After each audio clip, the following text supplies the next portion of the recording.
Parce que maintenant, c'est la société qui juge d'une façon générale. La société dit que les pharmaciens sont des vendeurs, que voilà, que les médecins, justement, c'est juste des commerçants, que voilà, que les plombiers sont des escrocs, des trucs comme ça. Donc c'est bon, le jugement, la société, elle juge parce que les gens, ils n'ont pas le temps d'analyser, de voir les choses en profondeur. Est-ce que le pharmacien est un vendeur? Bien sûr que non. Mais si le pharmacien, en tant qu'individu, tel pharmacien, tel individu, en étant pharmacien, se comporte comme un vendeur, ben, ça ne regarde que lui. D'accord? Maintenant, si c'est un esprit qui commence à se parce que notre société souffre, c'est-à-dire si on est en pleine crise morale, peut-être une crise éthique, ben, on n'a qu'à ne pas prendre leur exemple. Ben, tout simplement, en matière d'exercer un métier reflète l'individu, ils n'ont pas le métier. Ben, je veux dire que telle personne est un mauvais pharmacien, mais je ne veux pas dire qu'être un pharmacien, c'est être un vendeur, c'est faux. Donc, il faut faire la distinction entre exercer un métier noble, et au final, tous les métiers peuvent être nobles. Gandhi disait, c'est une phrase qui m'a marqué, l'homme il a plus besoin d'un métier que d'un salaire.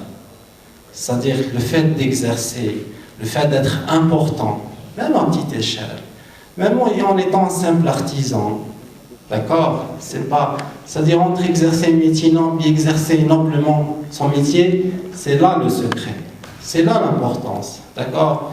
Donc personnellement, si je parle de mon propre parcours, je n'ai pas vraiment parlé de mon parcours. J'ai jamais pensé que j'allais être enseignant de chimie minérale à Berlin. Alors jamais. Et pourtant, je le suis aujourd'hui. Est-ce que je le regrette? Non. Vraiment non, sincèrement, j'aime ce que je fais, j'aime enseigner. Et si j'ai commencé à apprécier l'enseignement, c'était grâce aux étudiants.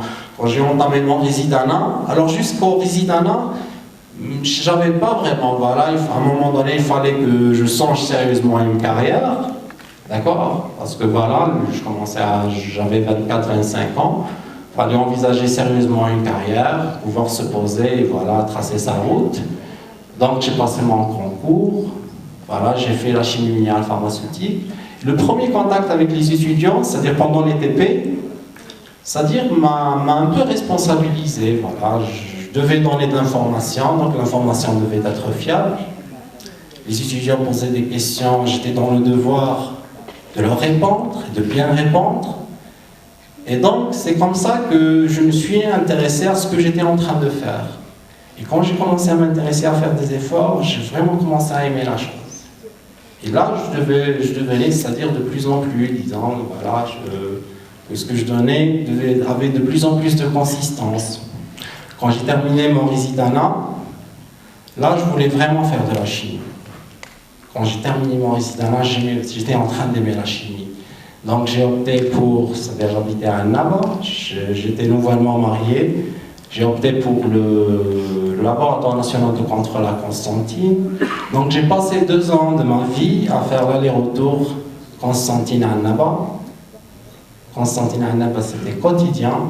Je passais 5-6 heures par jour dans les transports en commun.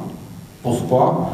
Parce qu'à l'LNC, ils avaient un plateau technique, parce qu'il y avait une certaine rigueur, il y avait un certain travail, d'accord? Et c'était peut-être les années, c'était très très difficile,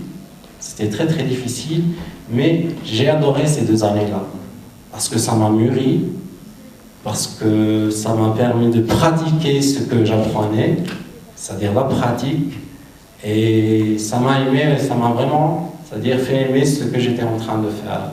Après, avec la venue d'un bébé, donc je ne pouvais pas passer ma vie à faire la navette, à faire le nomade, donc j'ai passé au concours de maîtrise. Pourquoi j'ai choisi Betna? J'avais le choix entre Betna, Sidi Bel Abbas et Oran. Ben, tout simplement, j'ai écouté le conseil de 2 enseignants qui me sont chers, Dr Hadf et Dr Jahoudi. Alors, Dr Jahoudi, alors je me rappelle très bien, c'était notre enseignant de microbio. Alors lui, c'était quelqu'un de passionné, il aimait vraiment la microbio et ça se sentait. Quand on assistait à ses cours, ça se sentait. C'était quelqu'un qui transmettait de la connaissance Il m'a dit, tu sais mon fils, il y a maintenant, le terrain est encore vierge, les gens de Batna ils sont bien. Il y a une très bonne équipe à Batna, une équipe assez jeune d'enseignants. Il m'a dit avec ces mots-là,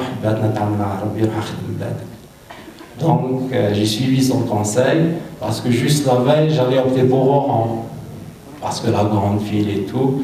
Donc en 24 heures, j'ai changé d'avis, je suis là maintenant, j'aime ce que je fais, j'aime enseigner.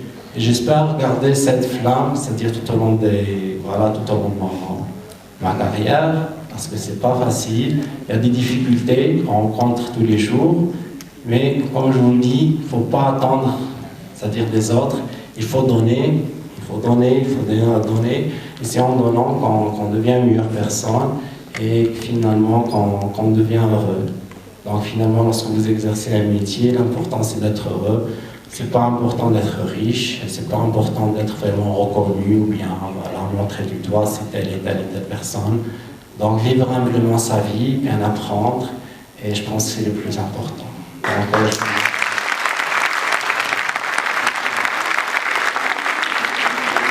Muchas gracias.